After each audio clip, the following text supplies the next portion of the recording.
चलिए तो बच्चों, आज हम आपको पढ़ाने जा रहे हैं बी कीपिंग, मतलब मधुमक्खी पालन, या उसको हम कहते हैं एपीकल्चर। एपीकल्चर, मधुमक्खी पालन, बी कीपिंग। क्या है बी कीपिंग? मधुमक्खी आप देखे होंगे, एक छोटी मक्खी जो पौधों के फूलों के नेक्टर से, पराग से एक रस तैयार करती है, और वह मीठा रस है जिसे हम मधु कहते हैं। और यह मधु बड़ा ही फायदेमंद है, बहुत उपयोगी है। वो मधुमक्खी अपने बच्चों के लिए इकट्ठा करती है या आपत्ति काल में अपना भोजन के रूप में इकट्ठा करती है, और हम वह प्राप्त कर लेते हैं, उससे निकाल लेते हैं, उससे ले लेते हैं। मधु को कभी खाए होंगे, हनी को खाए होंगे तो देखे होंगे वह मीठा लगता है, मतलब उसमें कार्बोहाइड्रेट है। कार्बोहाइड्रेट क्या है? शुगर है, चीनी है। और कार्बोहाइड्रेट का इमल्सिफाइड स्वरूप क्या होता है? तो उसका टूटा हुआ रूप, कार्बोहाइड्रेट का टूटा हुआ रूप, जिससे एनर्जी प्राप्त होता है, उसको हम लोग क्या कहते हैं? लिबुलूज कहते हैं, सुक्रोज कहते हैं, फ्रुक्टोज कहते हैं आदि। अच्छा, मधु जो है वह लिक्विड फॉर्म में है। निश्चित तौर पर उसमें वाटर है, जिसको हम मॉइस्चर्स कहेंगे। मधुमक्खी के द्वारा यह बनाया गया लिक्विड हम इस्तेमाल जब करते हैं तो हल्का, इसमें हल्का मीठा तो लगता है, लेकिन उसमें हल्का खट्टा का भी अंश आता है, क्योंकि उसमें एस्कॉर्बिक एसिड भी है,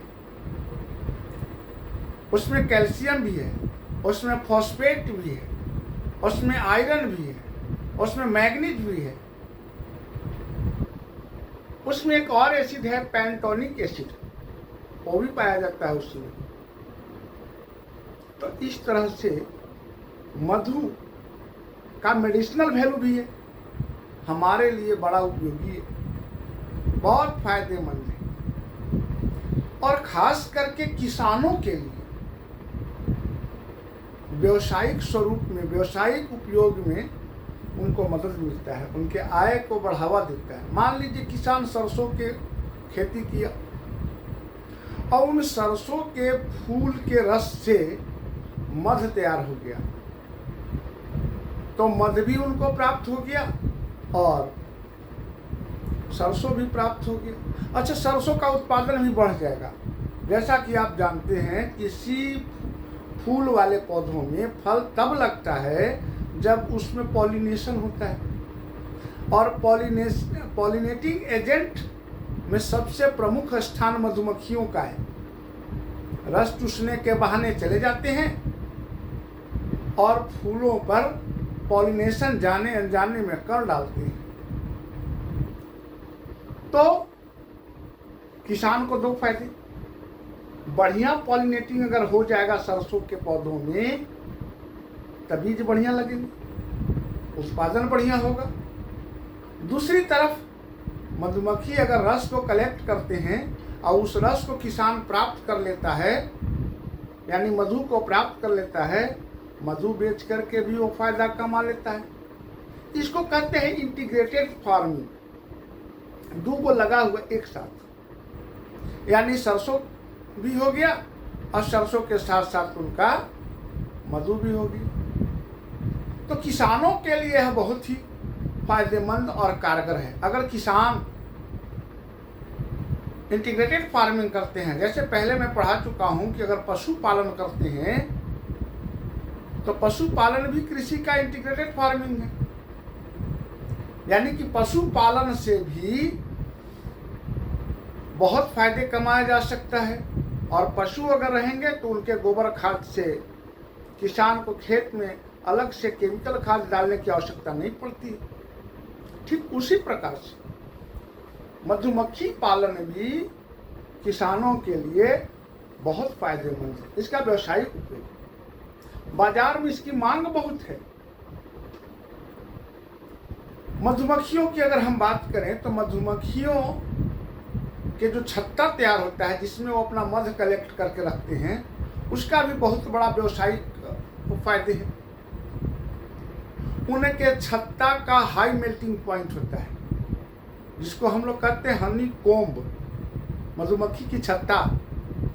अब उसको हम वैक्स कहते हैं, वह चिकनाई है और उसका हाई मेल्टिंग पॉइंट है। उससे हम लोग कॉस्मेटिक्स बना लेते हैं,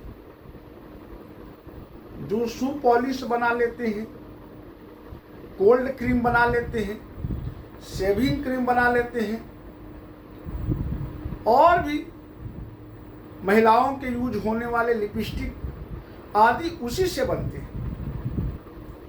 और यह इको फ्रेंडली है, कोई इसमें केमिकल अदर रसायन जुड़ा हुआ नहीं है, इसलिए यह अच्छा क्वालिटी का होता है। तो यानी कि मधु तो प्राप्त किया ही किसान, मधुमक्खी के छत्ता यानी कि हनी कॉम्ब को भी बेच करके अच्छा खासा फायदा कमाता है। एक और तरीका है, मधुमक्खियों के डंक से भी निकलने वाला जो एसिड है जिसको पॉइजन कहते हैं, उस पॉइजन का भी बहुत बड़ा आयुर्वेदिक और होम्योपैथिक मेडिसिनल यूज किया जाता है। तो उनका डंक का भी इस्तेमाल होता है। तो इस तरह से मधुमक्खी पालन बहुत ही फायदेमंद, बहुत ही कारगर, खास करके किसानों के लिए जो फार्मिंग करते हैं, कृषि करते हैं और साथ साथ वो इसका मध का भी प्राप्त करते हैं। प्रोडक्ट्स ऑब्टेन्ड फ्रॉम एपीकल्चर, क्या क्या हम प्रोडक्ट्स प्राप्त करते हैं? तो प्रोडक्ट प्राप्त करते हैं 3, क्या? हनी, और क्या प्राप्त करते हैं? वैक्स, जो हनी कोम्ब से आता है, और क्या प्राप्त करते हैं? पॉइजन। यह सब का, हनी का तो उपयोग मैं बता दिया, मीठा रस है, और इसमें एनर्जी गिविंग एलिमेंट्स हैं, कार्बोहाइड्रेट जिसको मैंने कहा, लिवोलूज, सुक्रोज, फ्रुक्टोज, ये कार्बोहाइड्रेट का इमल्सिफाइड स्वरूप है जो प्राप्त होता है हमको हनी से, बड़ी आसानी से पच जाता है, ऊर्जा देता है। और हनी में और क्या पाया जाता है? हनी में क्या पाया जाता है? तो अगर हनी में पाए जाने की अगर बात करें कि मधु में हमको क्या क्या प्राप्त होता है, तो हनी में क्या प्राप्त किया जाता है? अगर हनी की बात करें तो पहला में क्या हो जाएगा? कार्बोहाइड्रेट, मीठा रस से। तो कार्बोहाइड्रेट का कौन सा स्वरूप पाया जाता है? इमल्सिफाइड। तो लिवुलोज, और क्या है? डेक्स्ट्रोज और सुक्रोज।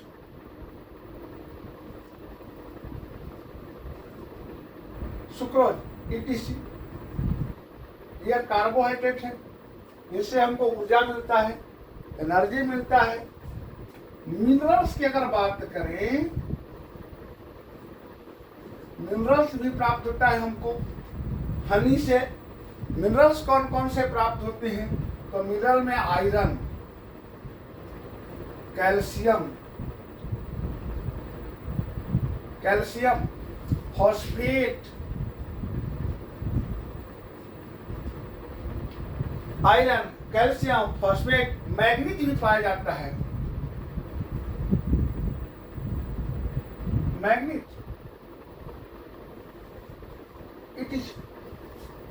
ये सब हमको मिनरल्स प्राप्त हो जाते हैं हनी से।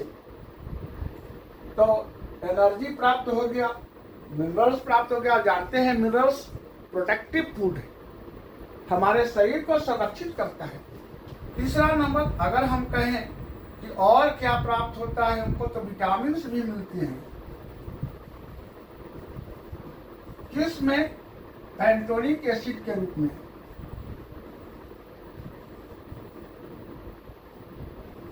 एसिड एस्कॉर्बिक एसिड के रूप में,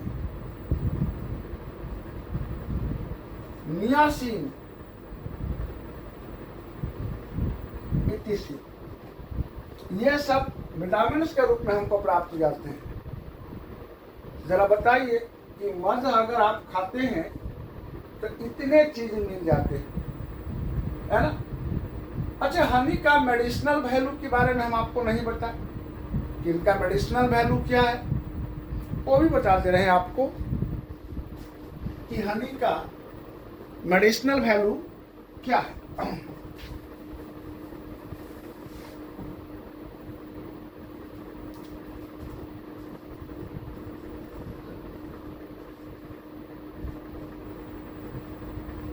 हनी के मेडिसिनल वैल्यू में पहले चलिए, पहला नंबर पर कि अगर आप इसको खाते हैं तो आपका लीवर से संबंधित अगर कोई बीमारी है तो वो ठीक हो जाएगी,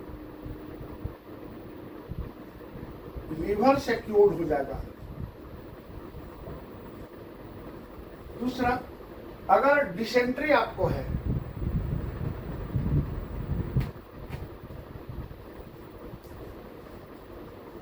डिसेंट्री है,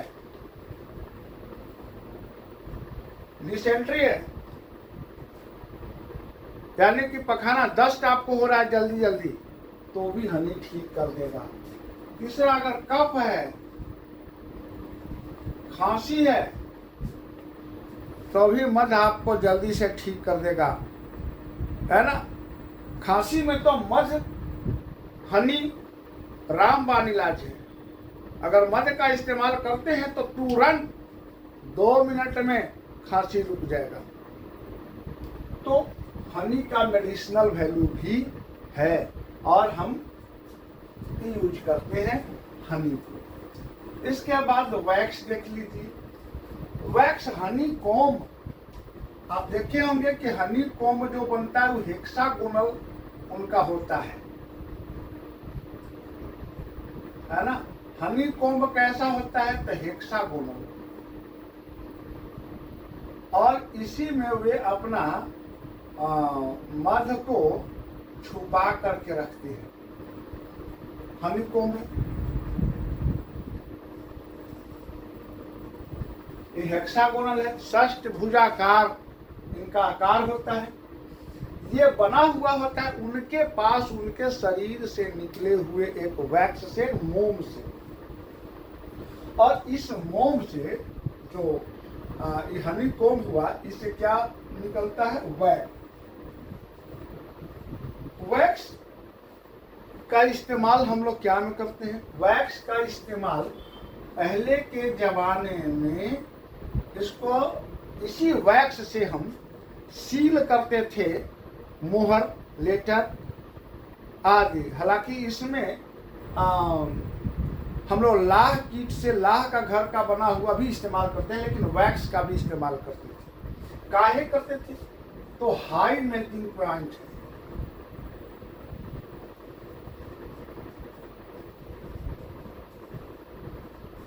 हाई मेल्टिंग पॉइंट है इसका, जल्दी गलेगा नहीं, यानी कि गर्मी वाला जगह पर इसको लगा दिया जाएगा तो उच्च तापमान पर ही जल्दी पिघलेगा नहीं।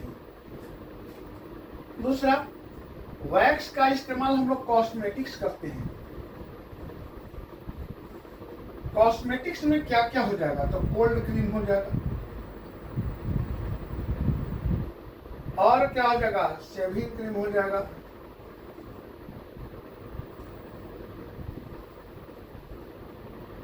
और क्या हो जाएगा? लिपस्टिक है ना, इसे कर दीजिए। बहुत सारा ऐसे है, मॉइस्चराइजिंग क्रीम बनते हैं, उसमें इसका इस्तेमाल वैक्स का होता है। तो वैक्स का भी हम इस्तेमाल करते हैं। और जो उनके डंक से पॉइजन निकलता है उसका हम लोग क्या में करते हैं, उसका आयुर्वेदिक मेडिसिन बनाते हैं या होम्योपैथ में भी उसका इस्तेमाल किया जाता है। तो इनके डंक से भी बहुत फायदे। Honey bees variety use for the beekeeping. अब देखिए पूरे विश्व में सभी जगह मधुमक्खियां पाई जाती हैं। अब मधुमक्खियों की बहुत सारी वैरायटी है, हमारे लिए कौन उपयोगी है, तो हम उनको जानने का प्रयास करेंगे कि हमारे लिए कौन उपयोगी है, कौन बेहतर है। भारत में आप देखे होंगे कि मधुमक्खी अक्सर जो मिलती हैं वो घर की अगल बगल झाड़ियों में अपना छाता लगा देते हैं और कुछ इनका छाता लगभग 1-1.5 किलो 2 किलो का पाया जाता है। लेकिन कुछ ऐसे मधुमक्खी जो जंगली इलाकाओं में, गुफाओं में, पहाड़ों पर या आजकल देखे होंगे हाई जो पानी टंकी होता है उसमें भी आपको एक मधुमक्खी छाता लगाते हैं, उनकी वैरायटी दूसरा है। और एक और वैरायटी है जो बहुत छोटे जगह में अपना जगह लगाते हैं, बहुत छोटे जगह पर कंदराओं में, दरारों में अपना छत्ता बनाते हैं। तो इनको जरा हम लोग देखते हैं कि भारत में जो पाए जाते हैं उनको हम इंडिजेनियस वैरायटी कहते हैं, घरेलू डोमेस्टिक, हमारे यहाँ वाला इंडिजेनियस वैरायटी, भारत वाला इंडियन वैरायटी। इंडियन वैरायटी 3 गो हैं। कौन कौन? तो इंडियन वैरायटी हैं वो 3 गो हमारे यहाँ के पाए जाते हैं। और कहाँ कहाँ पाए जाते हैं? Apis dorsata.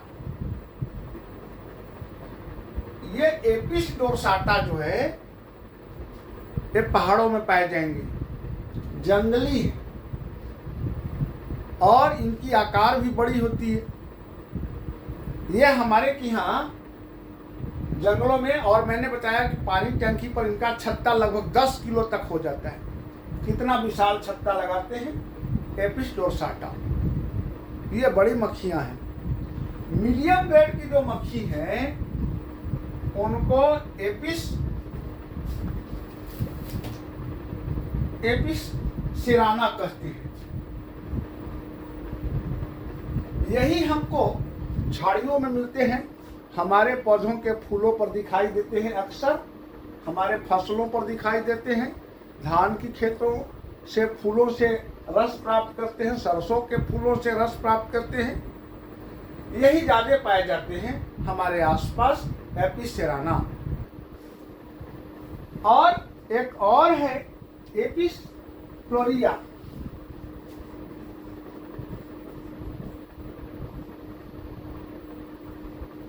एपिस फ्लोरिया ये कंदराओं में, दरारों में, घर की दरारों में अपना छत्ता लगाते हैं। डोरसाटा को डोमेस्टिकेट करना बड़ा मुश्किल है क्योंकि बड़ा खतरनाक है, मार देंगे तो आदमी मरिए जाएगा। हालांकि हम लोग तो आदमी हैं, खतरों के खिलाड़ी हैं, हम लोग तो किसी से भी मदद प्राप्त कर लेते हैं, उनसे भी प्राप्त कर लेते हैं, लेकिन उनमें बड़ा रिस्क रहता है और उनको डोमेस्टिकेट करना आसान नहीं है, पालना आसान नहीं। अच्छा, एपिस सिराना है, इनको भी हम पालते हैं लेकिन इनका डंक घातक होता है, ये भी मार देती हैं तो जलन होता है, जल्दी पोषाऊ नहीं बनते। तो ये भी एपिस सिराना जो इंडियन वैरायटी है, हम लोग अपने खेतों झाड़ियों से इनके रस तो निकाल लेते हैं, इनसे मधु प्राप्त कर लेते हैं इनके छाताओं से, लेकिन इनको हम डोमेस्टिकेट नहीं कर सकते हैं, पाल नहीं सकते। एपिस फ्लोरिया इनका मध भी निकलता है बहुत कम मात्रा में और इनसे हम लोग मध प्राप्त नहीं करते हैं। तो ये भारतीय वैरायटी हो गई। लेकिन एक और वैरायटी इटालियन वैरायटी है। जिसे हम एक्सोटिक वैरायटी कहते हैं। यह विदेशी है ना। विदेशी वैरायटी में 2 गो पूरे विश्व में छाए हुए हैं और उसमें हम कहते हैं एपिस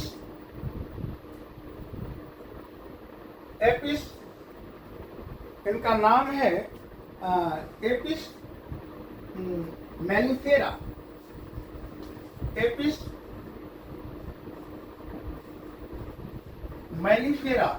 एपिस मेलिफेरा यह इटली में है, इटली में पाए जाते हैं, तो इनको कहते हैं कि इटालियन बीज है।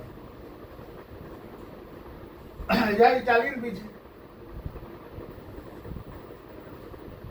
एपिस मेलिफेरा जेंटल है, मतलब ये काटते कम है, डंक कम मारते हैं और मधु का कलेक्शन ज्यादा करते हैं। तो हमारे लिए तो बेहतर हुए ना कि मारेंगे भी नहीं, डंक भी नहीं मारेंगे और मधु का भी कलेक्शन ज्यादा करेंगे। साथ ही साथ इनको हम डोमेस्टिकेट आसानी से कर लेते हैं, मतलब इनका छत्ता हम बनाते हैं आर्टिफिशियल, फसलों में लगा देते हैं, जगह जगह रख देते हैं उनका बक्सा, और ये आसानी से हमारे फसल के पास रखे हुए डब्बों में आसानी से अपना छत्ता बना लेते हैं, मध को कलेक्ट कर लेते हैं। तो एपिस मेलिफेरा बेहतर प्रोडक्शन देते हैं। और ये क्या है भाई, तो ये बड़ा जेंटल किस्म के हैं, डंक उंक मारने में ज़्यादा इंटरेस्ट नहीं लेते, तो हमारे लिए ये उपयोगी होगी। एक साउथ अफ्रीका का ब्रीड है ना, एपिस, इनको कहते हैं हम एपिस एडमसोनी।